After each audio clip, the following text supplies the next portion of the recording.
This is to touch on the Social Health Authority, ama kama mnavyoijua SHA. It's a system that required an upgrade, and of course, there's been delays here and there. So President William Ruto yesterday maintained that counties were not forced to sign onto a multi-billion shilling medical equipment scheme, even as the identity of 7 companies contracted to supply the kits remain a closely guarded secret between State House, the Health Ministry, and a few county officials. Now, the project has mimicked the biblical Tower of Babel as conflicting of voices continue to throw confusion into the details that would have allowed for public scrutiny of the contracts that actually counties will be tied to for at least 7 years. So page 4 and 5 will give you finer details about that, but I'll tell you that in as much as that is something that's happening, also to touch on SHA is page 2 and 3, where the system upgrade sees surgeries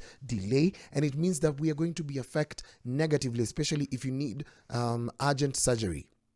Now, the Social Health Authority system upgrade has caused delay in surgeries across the country, and of course, hospitals now require prior authorization before carrying out surgeries, even in emergencies. Imagine that if you're in a situation that requires an urgent attendance when it comes to matters surgery, then you have to wait. So the upgrade was meant to increase layers of verification and reduce fraudulent claims. That is a good thing. But of course, the bad thing is that as soon as you get there, your life is at risk. So hospitals fear conducting surgeries without approval, and they may not be because they may not be reimbursed. Thus, the emergency patients, including those with critical surgical needs, are being turned away or asked to pay in cash. And you know how expensive surgery can get. If you're someone who has a family member that had to go through surgery and they did not have any form of medical insurance, you definitely know how expensive that is. Emergency patients, including those in critical